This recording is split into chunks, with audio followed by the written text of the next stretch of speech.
Assalamualaikum warahmatullahi wabarakatuh. Halo anak-anak, bagaimana nih kabarnya? Semoga sehat dan selalu baik ya.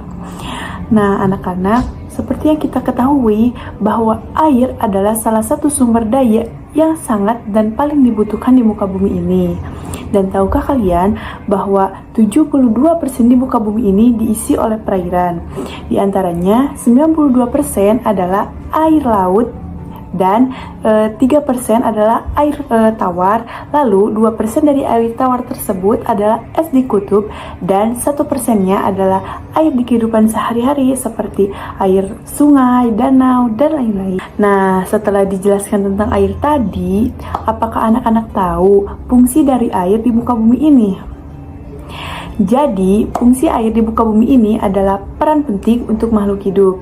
Nah, fungsinya itu ada 3. Yang pertama, bagi tumbuhan. Yang kedua, bagi hewan. Dan yang ketiga adalah bagi manusia. Nah, untuk fungsi yang pertama yaitu bagi tumbuhan. Ada 3 diantaranya sebagai bahan fotosintetis, sebagai pelarut zat hara, dan tempat hidup beberapa jenis tumbuhan. Nah, sedangkan bagi hewan ada 4 diantaranya. Yang pertama untuk minum, yang kedua untuk membersihkan tubuh, yang ketiga tempat hidup beberapa jenis hewan, yang keempat produksi susu bagi hewan mamalia. Nah, lalu yang terakhir ada bagi manusia. Nah, bagi manusia sendiri ini fungsi air itu sangat banyak.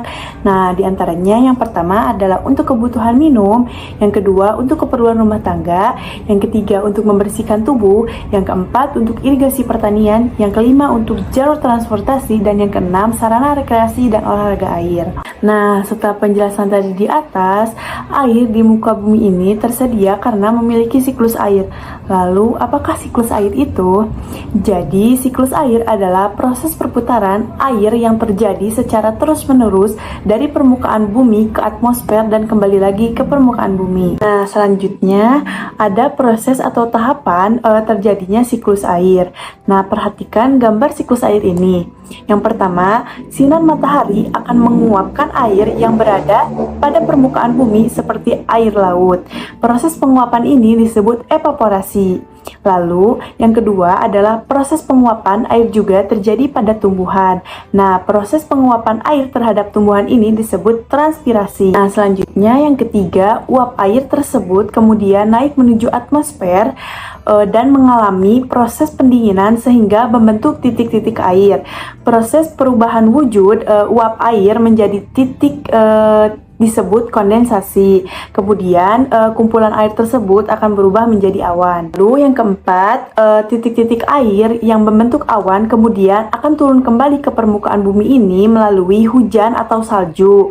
Proses jatuhnya titik-titik air ke permukaan bumi disebut presipitasi. Nah, yang terakhir, air yang kembali ke permukaan bumi sebagian akan masuk ke dalam tanah dan sebagian lagi akan mengalir di permukaan tanah.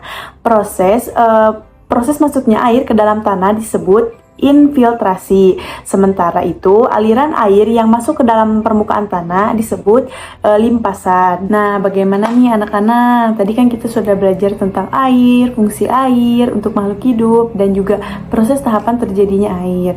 Semoga ilmu yang Ibu berikan bermanfaat untuk kalian dan juga menjadikan kalian semangat belajarnya untuk kedepannya.